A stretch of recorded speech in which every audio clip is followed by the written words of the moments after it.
It feels like we're on a full traffic mode here with the number of changes the sim has been seeing, isn't it? We're almost there as the big day is coming this Tuesday. That's right. The 21st it is, and the number of changes are plenty. Ladies and gentlemen, another episode to bring you on what's the next big thing at the sim. So hit that subscribe button for future releases. Sim Update 12 hopefully should be considered one of a kind here. On a high level, we got different builds on beta. The latest being 1.31.22.0 has seen a few fixes. Now, general bug fixes used to be a major portion on most sim updates. Over time, we've seen different areas of focus. So it's not mainly bug fixes, performance improvements as well, areas of stability, virtual reality, navigation, aircraft, we need this, and so much more that goes into this quarterly sort of update. There have been instances where simmers face crashes when installing packages from the marketplace. Localization improvements, crashes across the title, a deeper topic. There have been different scenarios here.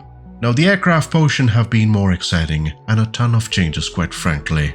But firstly, avionics are important while flying. The Garmin series for both G3000 and 5000 should see major improvements. Now there have been support on voices, waypoint details, enabling the direct to buttons, new CAS warnings, plus caution messages.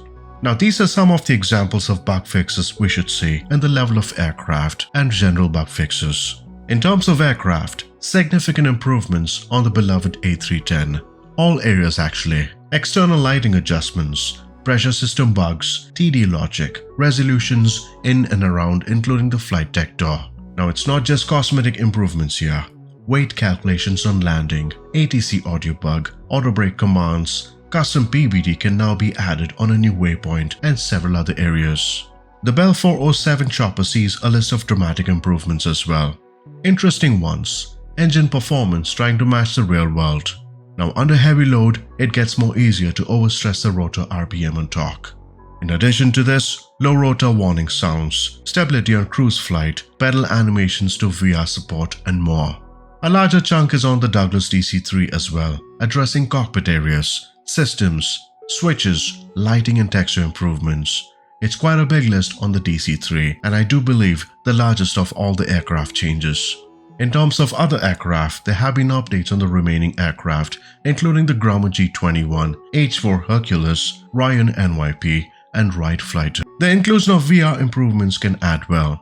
While cosmetic changes are a part of it on a smaller level, we ought to see more of functional improvements as cosmetic changes will anyway follow. Accurate behaviors matters to us, and it's about time we see them. On helicopters, we mentioned Bell 407. What other improvements or changes can we expect on helicopter functioning logic? The engine bar jump corrections, addition of an engine primer, throttle control logic for multi-engine helicopters that has become more consistent, tail rotor increment fixes. This can help us better control the chopper. Now this is the current list of fixes going into different types of aircraft at the sim, starting from Boeing 747 to the Cabri, going all the way to Volaport and Top Gun Maverick. With the aircraft portion set aside, what else should we expect on Sim Update 12? Previous world updates. There are 11 of them, and these wouldn't be regular updates like how we received them during world updates. There are some visible changes from points of interest. For example, like the Statue of Liberty that needed a fix. Now World Update 2 was the US. Plenty of areas have seen fixes. Fortunately, not just cosmetic improvements, level of detail, terrain blending, adding collisions to bridges, buildings and textures. In addition to this, airports should see fixes as well. Yes, for example, the KATL, Atlanta Airport, needed ground services to be synchronized. Textures that needed corrections, collisions to all buildings, no more crashing into buildings because you forgot your parking brake. The immersion gets better. Taxiway bridges, night lighting. This is a substantial improvement on our night flying experiences. These are just some of the examples we should expect under world updates and airports that came along with them. Remember, 11 world updates and plenty of fixes on each of these regions from the US, Japan, UK, Ireland, France, Iberia, Australia, all the way going to Canada. Quite surprised to see World Update 11 seeing updates here, but it's a good thing to see improvements and fixes. Now the Game of the Year edition should see fixes as well, like the Wallport, the Lugana Airport, and the Top Gun Maverick. Weather.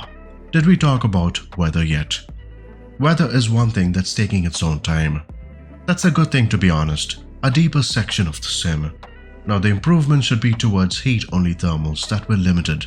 Since Sim Update 5, every cloud generates a thermal, and progressing to Sim Update 10, we saw different types of surfaces generate thermals, and of course, it depends on the type of terrain and the illumination by the sun. We should see improvements on this aspect. Cloud thermals. Improved thermal slanting and cloud alignment. One of the interesting pieces of the update would be reduced mountain turbulence with altitude.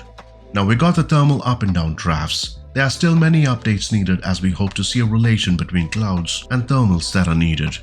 This includes height, position, size, strength, or life cycle. Thermal shape needs rework as well, like a stronger lift in the core or outside turbulence. Now up and down drafts where volumetric cloud still doesn't really have any realistic turbulence. Plus, it doesn't match the actual weather, which needs to be worked. Now Hogg Newman confirmed on the current progress of these items on weather. In fact, they're currently working on high altitude turbulence. Now clouds are only visually represented and they have nothing to do on the ground or rising air masses. Activities. The fixes going into this are rather small. There have been bugs on this area as well. While the navlog still has the information, VFR map on some instances no longer shows the planned route. In terms of the logbook, I honestly wish we somehow got our lost hours sorted. That isn't on the table yet. However, training activities will be recorded in the logbook. On the Reno races, the P-51 would run out of fuel. This issue has been fixed. Peripherals. Now these are things we depend on a daily use. Tobii Eye Tracker has been a popular item since it came into the sim. It wasn't being detected when the sim starts on the monitor. This issue has been fixed. Now mapping buttons on Alpha Flight controls should be expected. Flight HOTAS mapping changes as well, and in fact that needs to be the same as the HOTAS one for choppers. New presets, and plenty more areas to see changes on peripherals. SDK fixes. Now there are a good chunk of changes that's going in, including the VR aspect, starting with the in-game panel zoom axis, a much needed one for long-running comfort. New content and features. It's about time we see some changes and improvements. Usually checking for update screen takes quite some time to load. Now the plan is to reduce the booting time. Plus, improved download speeds, loading times, adding new options to customize the intensity of turbulence experienced during flight. This is based on the current altitude, environment and weather conditions of course. Navigation and traffic. Glass cockpit externalization needed reworking.